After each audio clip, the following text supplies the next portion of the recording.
नौजवानों, आज नारों से ज़्यादा ज़रूरत इस बात की है कि हमें अपनी बिगड़ी सफ़ों को सीधा किया जाए। आज हमें उछल कूद से ज़्यादा ज़रूरत इस बात की है कि हमारी आपस में जो दिलों के अंदर कजी पैदा हो गई है, इस कजी को दुरुस्तगी में तब्दील किया जाए और पूरी दुनिया को ये बताया जाए कि ये जितने बैठे हुए हैं, पठान, मिर्जा, तुर्क, अंसारी, शेख, ये सारे बाद में हैं, मदीने वाले के गुलाम पहले बन के बैठे हुए हैं। बेशक बेशक बेशक। बहुत पहले डॉक्टर इकबाल ने कहा था, आज हालात यही है हमारी कौम के, यही हालात हैं। हर गांव बिरादरी के झगड़े में फंसा हुआ है। कुछ बचत हो जाती है तो फिर सियासत के झगड़ों ने मार डाला, और अगर जो बचे कुचे थे कौम के नौजवानों को फैशन और बना में तरक्की, अय्याशी और बदमाशी ने मार डाला। कहने को हम लाखों की तादाद में हैं, हम कसरत से हैं, बहुत हैं हम, जहां खड़े हो जाएं वहां सर ही सर नजर आते हैं। लेकिन अगर करीब से देखा जाए तो हम कुछ भी नहीं, हम खत्म होते जा रहे हैं, हम मिटते जा रहे हैं। डॉक्टर इकबाल ने कहा था, यूं तो सैयद भी हो, मिर्जा भी हो, अफगान भी हो, तुम सभी कुछ हो, बताओ कि मुसलमान भी हो। ये बहुत बड़ी बात डॉक्टर इकबाल ने कही थी, बुरा ना मानना। आज सिर्फ टोपी लगा करके बंदा जन्नती होना चाहता है। कुछ लोग ये सोचते हैं हम पीली टोपी लगा लें, हमें नमाज की जरूरत नहीं, हमने हरा रुमाल डाल लिया, अब हमें किसी चीज की जरूरत नहीं, हमने फला कपड़ा पहना है, अब कुछ और नहीं चाहिए। तेरा जाहिर कुछ भी हो, लेकिन तेरे बातिन से मुस्तफा की मोहब्बत की खुशबू आनी चाहिए। बेशक बेशक। मैं दावे के साथ ये बात कह सकता हूं, अगर हमारा किरदार मुस्तफा के किरदार के मुताबिक ना हुआ तो ये रंग रखे रह जाएंगे, ये कलर भी रखे रह जाएंगे। ये कलर तभी काम आएंगे जब अंदर का कलर मुस्तफा वाला हो जाएगा। बेशक बेशक। हाँ, आज कोई बंदा ऐसा नहीं जो ये ना कहे मैं जन्नती हूं। हर शख्स का दावा है मैं जन्नती हूं। अगर पूछा जाए अपने अमल गिना जन्नती वाले, तो शायद अक्सर गर्दन झुका के रह जाएंगे, क्योंकि अमल तो कुछ किया ही नहीं, सिर्फ एक ही दावा है जन्नती है। भाई ये सब अपनी जगह है, अल्लाह अपने करम से चाहे तो बड़े बड़े पाप बख्श दे, लेकिन बंदों की भी जिम्मेदारी बनती है कि वो अपने आप को बदलें। अगर आप अपने आप को नहीं बदलेंगे तो फिर आप किधर जा रहे हैं? खुद सोचें। मैं नौजवानों से अगर बात करूं, आज लोग कहते हैं हमने तरक्की की है। क्या तरक्की की? कहने लगे पहले ऊंट घोड़ों पे चलते थे, अब 150 की स्पीड की गाड़ियां आ गई। जो सफर पहले महीनों में तय होते थे अब वो घंटों में तय हो जाते। जो सफर घंटों में तय होते थे अब वो मिनटों में तय हो जाते। बहुत तरक्की की, इंसान चांद पे चला गया। मैंने कहा बेशक चांद तक गया है, मगर एक बात बता, कल के इंसान में और आज के इंसान में इतना फर्क है। वो चिराग में रहता था, लेकिन अंधेरों में उसे मंजिल के रास्ते मालूम थे। लेकिन आज रोशनी इतनी हो गई है कि इसकी चकाचौंध में हम मंजिल के रास्ते भूल चुके हैं। ये कड़वी सच्चाई है। कहते लोगों ने कितनी तरक्की की, पहले टाट का लिबास पहनते थे, आज कपड़े की इतनी वैरायटियां हो गई कि पहनने वाले कम, कपड़े की वैरायटियां ज्यादा। मैंने कहा यार वो टाट का लिबास बेहतर था जो किसी का खून जला के नहीं पहना जाता था। वो मोटे कपड़े बेहतर थे जो किसी का हक मार के नहीं पहने जाते थे। तुम कहते हो तरक्की की है हमने, कौन सी तरक्की की? उस अंधेरे में लोगों को भाई का हक मालूम था, उस अंधेरे में बेटे को बाप की कदर आती थी, उस अंधेरे में माँ बेटी की कदर करती थी, बेटी माँ का एहतराम करती थी, लेकिन आज के उजाले ने क्या दिया? बाप बेटे की इज्जत करने तैयार नहीं, बेटा बाप की कदर करने तैयार नहीं, माँ बेटी को मोहब्बत से देखने तैयार नहीं, बेटी माँ का एहतराम करने तैयार नहीं। किस तरक्की की बात करते हो तुम? वो तरक्की जहां लोगों ने टाट से मखमली लिबास तक आ गए, जहां जमीन से उठ करके चांद तक आ गए। तुमने कहा यह तरक्की है, मैंने कहा यह तरक्की नहीं है। अगर तुम्हें लगता है यह तरक्की है, हॉस्पिटल के अंदर जाकर के देखो, सगा भाई भर्ती है, एक भाई पे दवा के लिए पैसे नहीं है, दूसरा होटलों में जाकर दावतों की मौज मार रहा है, सगी बहन के लिए बेटी के रिश्ते के लिए पैसा नहीं है, भाई शराब के नशे में मौज कर रहा है। किस तरक्की की बात करते हो तुम, जहां बहनों का हाल पूछने वाला कोई नहीं, और ये जवान अय्याशी के नशे में डूब जाए। तुम कहते हो ये तरक्की है, तरक्की ये नहीं है, बल्कि तरक्की तो ये थी कि डॉक्टर इकबाल ने कहा था कि मोहम्मद से वफा तूने तो गम तेरे है, ये जगह चीज है क्या लोगों कलम तेरे। वाह वाह वाह, क्या बात है। नारे तकबीर, नारे रिसालत, मसलके आला हजरत, उलमाए अहले सुन्नत, मुफ्ती हम्माद साहिब क़िबला, नारे तकबीर। मुझसे कोई ये उम्मीद लेके ना बैठे ये जन्नती बना के जाएगा। सुन, जन्नत मेरे बाप की नहीं, जन्नत रसूल पाक की है। बेशक और कोई मौलवी जन्नत 500 में बेच रहा हो तो मुझे भी उसका एड्रेस दे। किसे नहीं चाहिए इतनी सस्ती जन्नत? जन्नत इतनी सस्ती नहीं है। याद है, शहादत गए उल्फत में कदम रखना है। लोग आसान समझते हैं मुसलमान होना, क्या समझ रखा है इस्लाम का? थाली का लुकमा। मेरे भाई बदलो अपने आप को, बदलो। कितना दूर अजीब आ गया, खुद फैसले करो। मेरी बात अगर समझ में ना आए तो वापस कर देना। पहले जब बेटियां रुखसत होती थी ना, तो घरों में कई कई दिन खाने नहीं बनते थे कि बेटी जा रही है। आज जिस घर में बेटी रुखसत होती है ना, 3 दिन पहले से डीजे बजता है जी, हाँ डीजे बजता है। भाई मौज में रहता है, बहन की शादी। कल बेटियां रुखसत होती थी, ऐसा लगता था जनाजा निकला है। आज बेटियां रुखसत होती है तो कौन सा सितम घर में नहीं करते हो। बदलो यार अपने आप को, बदलो, खत्म करो ये तमाशे। तुम्हें पता है तुम्हें इसलिए नहीं मारा जा रहा है कि तुम कादरी हो, इसलिए नहीं मारा जा रहा है कि तुम सिर्फ चिश्ती मारे जाएंगे, सिर्फ रज़वी मारे जाएंगे। हाँ, जो वारसी होगा नहीं मरेगा, इसलिए नहीं मारा जा रहा है कि चलो ये मदारी है इसे छोड़ दो। तुम्हें इसलिए मारा जा रहा है या तो तुम्हारे नाम के आगे मोहम्मद लगा है या नाम के आखिर में अहमद लगा है। जी बेशक बेशक। अगर अब भी नहीं समझे तो अब समझाने तुम्हें जिब्रील नहीं आएंगे। ये घरों के झगड़ों से निकलो, मामला उम्मत का है। अपने हक के लिए खड़े हो, उम्मत के लिए खड़े हो। हम किस रविश पे जा रहे हैं, कोई फर्क पड़ता है? जिसके जी में आता है ट्रेन में गोली मार दी जाती है, जी जी। जो चाहता है रोड पे कूट देता है।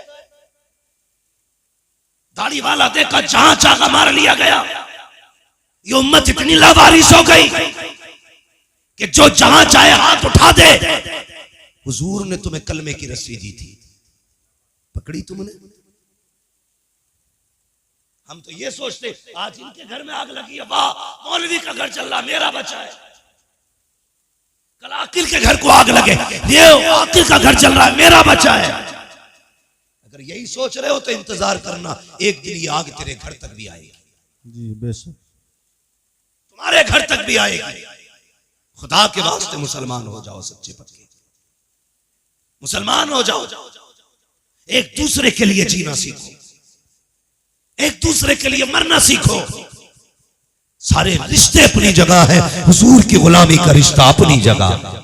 बेशक बेशक क्यों बेशक। दिल में दर्द नहीं होता किसी के लिए? मुझे बताया जाए। हर शख्स ये चाहता है कि मेरी चौधराहट सलामत रहे, मेरी खसाबी बची रहे। सोम कितना बड़ा चौधरी हो जा, जितना चाहे जमींदार हो जा, जब मरेगा कंगाल हो जाएगा। चौधराहट उसकी सलामत रहेगी जो यहां भी गुलामी का दावा करेगा, वहां भी गुलामी का दावा। जी बेशक बेशक बेशक। वाह बहुत खूब। हुजूर के गुलाम बन जाओ, हुजूर के गुलाम बन जाओ। कौन सा बवाल नहीं है हमारे समाज में, एक हंगामा मैशर हो तो भूलो उसको। जी सैकड़ों बातों का रह रह के ख्याल आता है। जी, बेशक बेशक। हमारा मुआशरा मर्द पीरों से पहले से तबाह है, अब तो औरतें पीर बन के निकल आई। हाँ, पहले के आतंक मियाओं के कम थे, अब औरतें मियां बन गई। एक दिन आगरे से फोन आता है कि हमारे यहाँ एक खातून है, वो लोगों को इलाज भी कर रही है, मुरीद भी कर रही है। बताइए, हमारी कौम औरतों के आगे झुक जाती है जाकर के। हमें तो इतना भी नहीं पता औरत की अपनी हद क्या होती है, उसका अपना मकाम क्या होता है। लोग कहते मौलाना उस पे ऊपर के आया करते हैं, उस पे दाएं से आया करते हैं, बाएं से आया करते हैं। ओ हया कर, शर्म कर, जिसे दीन नहीं आता उसे कुछ भी नहीं आता। रह गई इलाज की बात, दावे के साथ कहता हूँ, मेरे सर का दर्द काट के दिखा, जिंदगी भर गुलामी करूंगा। और अगर नहीं कर सकता तो आज तू भी ये कहते मैं मुजरिम हुआ का, मुझे साथ ले लो कि रास्ते में है जा बचा जाने वाले। नारे तकबीर, नारे रिसालत, मसलके आला हजरत, आमदे मुस्तफ़ा कॉन्फ्रेंस, मुफ्ती हम्माद रजा साहिब क़िबला। नारे तकबीर, नारे रिसालत। बगैर तो ने इस्लाम की खेल बना दिया इस्लाम को। ये इस्लाम तुम्हारे बाप की जागीर नहीं, ये इस्लाम फातिमा ज़हरा के बाबा की जागीर है। बेशक बेशक। दीन को सलामत रखो, बदलो अपने आप को। समाज इतना गंदा, ये पैसा सिर्फ सब कुछ पैसे के लिए हो रहा है, सब कुछ पैसे के लिए। इज्जतें लोग बेच रहे हैं पैसे के लिए। हाँ, ये ठग विद्तियों के खेल पैसों के लिए। आंख बंद होगी तो बताओ, कोई कब्र में लेके गया, कोई लेके जाएगा? सारे बोले लेके जाएगा, कोई नहीं लेके जा सकता ना। सारा झगड़ा यही तो मसला है, बस दौलत आ जाए, हराम की आए या हलाल की। कोई रूल नहीं चलता, कुछ नहीं आता, तो मियाँ बन के बैठ गए, बाबा बन के बैठ गए, ठगा जा रहा ठगा। हमारी कौम कितनी ज्यादा है, कहती बड़ा पहुंचा हुआ। जो ये कह देना झूठा, रहमान साहब तुम पे 5 का साया, तो कहेंगे कि ये बहुत पहुंचा हुआ आदमी है, इनने पकड़े मेरे 5, इसने पकड़े। उतारेगा कौन कि भाई ये मैं नहीं कर सकता? अबे जानवर जब बताए तूने तो उतारेगा कौन? तेरा बाप। जब 5 बता तू रहा है तो उतार भी तू। जी बेशक। अगर हम बताएंगे तो उतारने का तरीका भी हम बताएंगे। जी बेशक बेशक। जितने भूत भूतनिये हो सब लेके आ और पूछ इन उलमा से ये कैसे उतरेंगे। ये कहेंगे ना जा 40 दिन चिराग जलाने, मत जा किसी पीर की चौखट पे झाड़ू लगाने, अपनी बेटी से के फजर की नमाज पढ़, सूरह यासीन लेके बैठ जा, मगरिब की नमाज पढ़, सूरह मुल्क लेके बैठ जा। अगर 40 जिन्न भी होंगे, खुदा ने कुरान में वो ताकत रखी है, 40 मियाँ मिलके जिस जिन्न को नहीं उतार सकते, सूरह यासीन 40 जिन्नों को अकेले उतार सकते। वाह वाह वाह वाह वाह, क्या बात है, वाह वाह वाह, बहुत खूब बहुत खूब, माशाल्लाह। आता किसे कुरान है? कह रहे हजरत 17 उम्रे करें इस महीने साल में, 17 उम्रे करें। और यूं है, चल उम्रे करे, हाँ मैंने कुरान सुना। नमाज में कितनी सूरतें पढ़ता है? भाई बस कुछ नहीं, कुल वल्लाह से ही काम चलाता हूं। ईशा की 17 में कुल वल्लाह पढ़ा के बस। मैंने सोचा है, मैंने कहा यार ये 17 उम्रे करने गया, जब हुजूर के रोजे पे गया था ख्याल नहीं आया, अगर हुजूर पूछ लेते यहां तक आया है, कुछ मुझे भी कुरान पढ़ के सुनाते, क्या था तुम्हारे पास? हमारी कौम के 70% लोगों को सही तरीके से कलमा नहीं आता। जी 70% लोगों को सही तरीके से कलमा नहीं आता। और चौराहे पे खड़े होकर मैं मौलवी यूं हाफिज यूं कारी यूं, नमाज पढ़ के ना निकलता, मस्जिद के गेट पे जाकर लगे अंगूठा इलाज। जी जी बेशक। जिसके पीछे नमाज पढ़ी है अभी मस्जिद से निकलता नहीं, पूरी बात भाई अपनी नमाज तो बचा। तुझे इमाम का अंगूठा कैसे दिख गया कि सजदे में? तो तू क्या कर रहा था भाई? अगर इमाम का अंगूठा सजदे में हिला तो तू किधर देख रहा था? तू नमाज पढ़ दिया था कि ताकत हाथी कर रहा था? जी बेशक, हक बात। हो गई, कुरान सीखो मुसलमानों। सीखो और तमन्ना करो कभी मदीने शरीफ जाएंगे, हुजूर को सूरह यासीन पढ़ के सुनाएंगे। हे वाह वाह वाह वाह वाह वाह, क्या बात। साल में उम्रा एक करेंगे, लेकिन मदीने वाले को कुरान की कुछ आयतें सुना के आएंगे। बेशक बेशक। कभी जाएंगे जन्नतुल बकी में, जाएंगे सैयदा के मजार पे, जिसके बेटों ने नेज़ों पे कुरान सुनाया, हम उसकी कब्र पे बैठ के कुरान सुना के आए। वाह वाह वाह। नियत करना ये नहीं आती, नहीं आती बात जब निकल के आती है ना, अल्लाह माफ करे। हमारी कौम में ना दो तबके, एक तो बहुत ज्यादा गरीब है और एक बहुत ज्यादा अमीर है। गरीबों का मामला ये, वो दीन यूं भूल बैठे कि उन्हें कुछ आता ही नहीं। अमीर यूं दीन भूल बैठे कि फैशन में आ गए। जाते दोस्तों के साथ, क्या है कुछ नहीं, बस मौलाना ये बियर है, क्या है बियर, कुछ नहीं, ये तो जूस है फलों का, इसके नाम पे हमने शराब पी ली। तुम्हें पता है बहानों से तुम्हारे हलक के अंदर हराम उतारा जा रहा है, और जिस मुसलमान के हलक से हराम उतर जाए उससे ईमान की ताकत छीन ली जाती है। हाँ, अगर वो शेर हो तो कुत्ता बना दिया जाता है, कुत्ता हो तो गीदड़ बना दिया जाता है। मैं कहता हूँ हलाल लुकमे का, खुदा की कसम गीदड़ होगा अल्लाह तुझे शेर बना दे। बेशक बेशक। ये हलाल लुकमों की ताकत है। हमारी कौम का जवान टूटता जा रहा है, दो चीजों ने बर्बाद किया, एक नेट का नशा, दूसरा शराब का नशा। जी जी। बदलो इन चीजों से, सबसे निकलो, सबसे निकलो। हम शराब के नशे में डूब गए। नौजवानों दुआएं मांगा करो, अल्लाह जबान नापाक न करना, अल्लाह हल्क नापाक न करना। खुद मेरा एक सवाल है, जरा सुने। अभी मुहर्रम शरीफ का महीना गुजरा के नहीं, मुहर्रम शरीफ का महीना, यकीनन उम्मीद है हर सुन्नी ने करबला वालों के नाम पे कुछ न कुछ जरूर चखा होगा। ठीक है जी, चाहे उसने हलीम खाया हो, शरबत पिया हो, सबीन के नाम पे, उनके नाम पे जरूर खाया हो। और मेरा अपना अकीदा तो यह है, खाते हैं तेरे दर का, पीते हैं तेरे दर का, पानी है तेरा पानी, दाना है तेरा दाना। क्या बात है, वाह वाह वाह। मैं गलत नहीं कह रहा हूं, मैं नेपाल तकरीर करने के लिए गया, नेपाल में अल्लामा शमीम साहब, नेपाल में तकरीर करने के लिए गया, तो एक बहुत बड़ा अधिकारी पुलिस डिपार्टमेंट, वो मुझसे आके कहने लगा कि मौलाना तुम्हें मैंने भी लेट के सुना है, तुमसे ये कहने आया हूं कि आप अपनी कौम के नौजवानों से इतना पूछना कि जो सरहद पे शराब के साथ पकड़े जाते हैं वो मुसलमान ही क्यों होते हैं।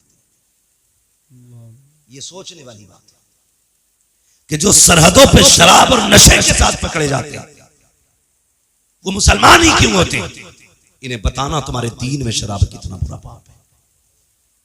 सबने भी मुहर्रम शरीफ का हलवा खाया, लेकिन तुम्हें पता है जिसने अकबर के सीने पे बर्छी लगवाई थी वो शराब थी, जिसने असगर के गले में तीर लगवाया था वो शराब ही थी, जिसने कासिम के जिस्म के टुकड़े कराए वो शराब ही थी, जिसने अब्बास के बाजू कटवाए वो शराब ही थी, जिसने ओन मोहम्मद को शहीद कराया वो शराब ही तो थी, जिसने सकीना के कानों की बालियां छिनवाई वो शराब ही तो थी, जिसने अहले बैत के खेमों को आग लगवाई वो शराब ही तो थी, जिसने मुस्तफा की बेटियों को कैदी बनवाया वो शराब ही तो थी, जिसने हुसैन को सजदे में शहीद कराया वो शराब ही तो थी। अगर तू हुसैनी है तो इसे हाथ कैसे लगाता है, होठों से क्यों लगाता है, थूक दे इसके ऊपर और ऐलान कर दे जिसको नबी से नफरत, जो नबी का नहीं वो हमारा नहीं, जिसे आका टुकरा दे उसे हम हाथ नहीं लगाएंगे, और ऐलान कर दे और लोगों शराब से मुस्तफा ने नफरत की है, अब मोहम्मद का गुलाम भी शराब से नफरत करके दिखाए। वाह वाह, क्या बात है, वाह वाह।